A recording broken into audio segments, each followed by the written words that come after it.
So super late dinner tonight. Just finished working. We're gonna do a golden curry pack. These are awesome. I'm not gonna do the full potato and carrots and everything. I'm just gonna more make it into this delicious curry gravy. And my soon to hit the market for making curry powder. We did curry powder, a bunch of other spices, some buttermilk. We're just gonna do some fried chicken and some coconut rice.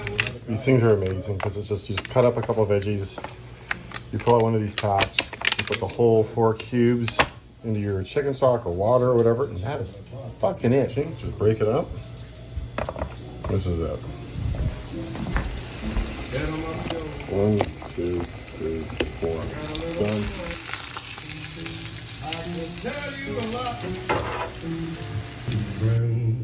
That's it. Super simple. Coconut rice, Japanese curry, fried chicken. Look out!